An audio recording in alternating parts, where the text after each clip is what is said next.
வணக்கம். இன்னைக்கு நம்ம வீடியோவில் இட்லிக்கு சூப்பரான சைட் டிஷ்ஷாக இருக்கக்கூடிய வடைக்கறி எப்படி செய்யலான்னு பார்க்கலாம். வடைக்கறி செய்கிறதுக்கு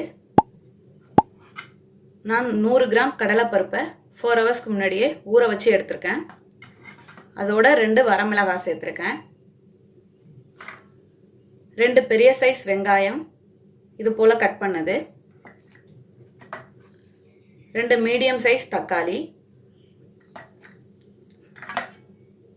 1 டேபிள் ஸ்பூன் இஞ்சி பூண்டு பேஸ்ட், கொஞ்சமாக கருவேப்பிலை. நம்ம வடை ஃபஸ்ட்டு செய்கிறப்ப இதோட சோம்பு சேர்த்து அரைச்சி எடுத்துக்கலாம். மசாலாஸ்னால் என்னென்னு பார்த்தோம்னா 1/4 டீஸ்பூன் மஞ்சள் தூள், 1 டேபிள் ஸ்பூன் அளவுக்கு தனி மிளகாய் தூள், 2 டேபிள் ஸ்பூன் அளவுக்கு மல்லித்தூள்,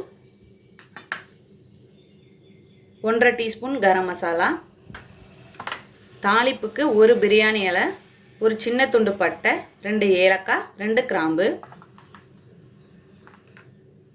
தேங்காய் 4 டேபிள் ஸ்பூன் எடுத்துக்கோங்க. 1 டீஸ்பூன் சோம்பு, 2ஐயும் அரைச்சி சேர்த்துக்கணும். உப்பு தேவையான அளவு, எண்ணெய் தேவையான அளவு. இப்போ எப்படி செய்யலான்னு பார்க்கலாம். ஒரு மிக்ஸி ஜார் எடுத்துட்டு ஊற வச்ச கடலைப்பருப்பு, வரமிளகாவை சேர்த்துக்கலாம். இதோட ஒரு 1/4 டீஸ்பூன் அளவுக்கு சோம்பு சேர்த்துக்கோங்க. இப்போ இதெல்லாம் சேர்த்து அரைச்சி எடுத்துகிட்டு வந்துடலாம். நம்ம மசால் வடை பதத்துக்கு அரைச்சி எடுத்துகிட்டு வந்துடுவோம். இது போல் மசால் வடை பதத்துக்கு அரைச்சி எடுத்துகிட்டு வந்துட்டேன். இதை ஒரு பவுலில் சேர்த்துக்கலாம். இப்போ இதோட இந்த வடை செய்கிறதுக்கு தேவையான அளவு உப்பு இதை சேர்ந்து கலந்துக்கலாம்.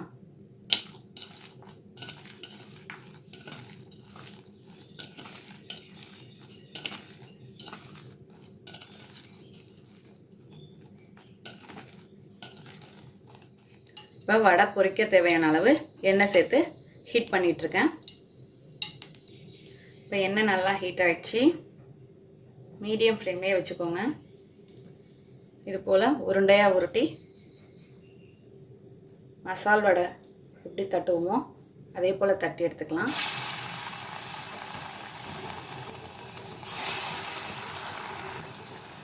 இப்போ எல்லா வடையும் நல்லா வேகிற அளவுக்கு திருப்பி திருப்பி விட்டுக்கோங்க.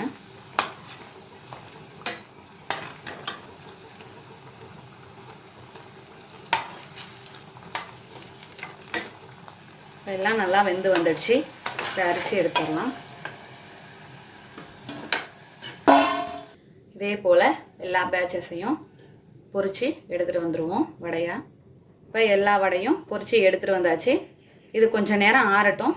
இதை பிச்சு வச்சிடலாம். இப்போ இன்னொரு கடாய் வச்சுக்கலாம். இப்போ குழம்பு ரெடி பண்ணுவோம். அது ஆறட்டும் வடை. இப்போ இதில் 2 டேபிள் ஸ்பூன் அளவுக்கு எண்ணெய் சேர்த்துக்கிறேன். எண்ணெய் சூடானதும் தாளிப்புக்கு தேவையானதை சேர்த்துக்கலாம்.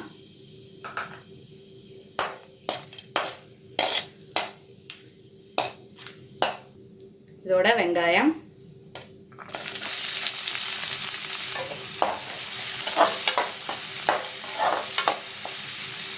குழம்புக்கு தேவையான அளவு உப்பு இப்போயே சேர்த்துப்போம்.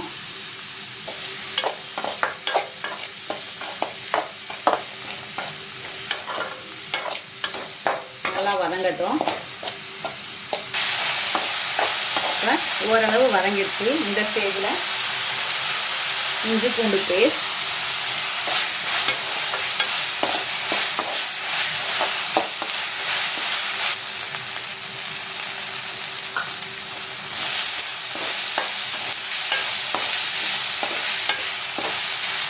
இப்போ மீடியம் ஃப்ளேம்லேயே வச்சுக்கோங்க.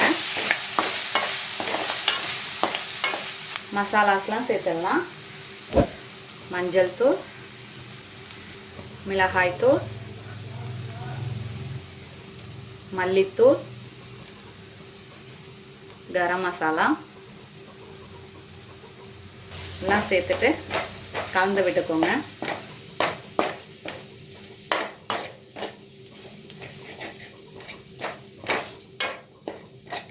மசாலாலாம் சேர்த்தோன்னே கீழே அடி பிடிக்க போகும்.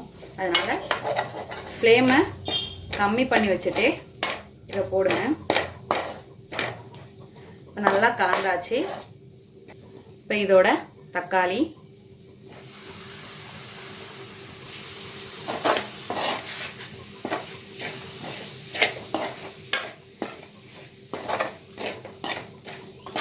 நல்லா வதக்கிக்குவேன்.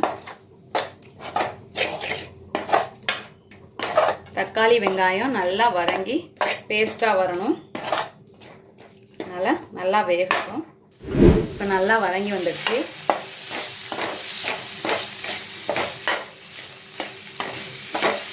இதில் கொஞ்சமாக தண்ணி சேர்த்துக்கலாம்.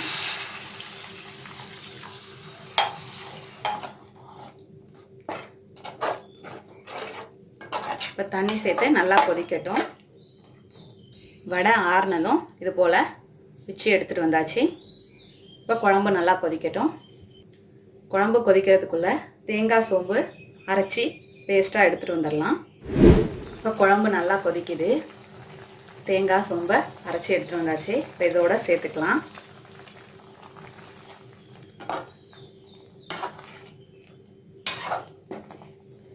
தேங்காய் சேர்த்தா கொஞ்சம் திக்கு கொடுக்கும். இப்போ நல்லா கொதித்து வரட்டும்.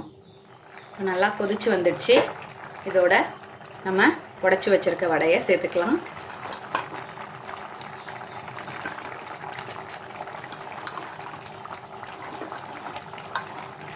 சேர்த்துட்டு நல்லா கலந்து விட்டுக்கலாம்.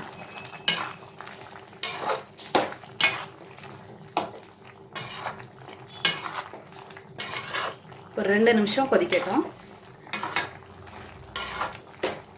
இப்போ கடைசியாக கொஞ்சமாக கொத்தமல்லி தழை போட்டுட்டு ஃப்ளேமை ஆஃப் பண்ணிடுங்க. அவ்வளோதான், நம்மளோட அருமையான அற்புதமான வடைக்கறி தயாராகிடுச்சு.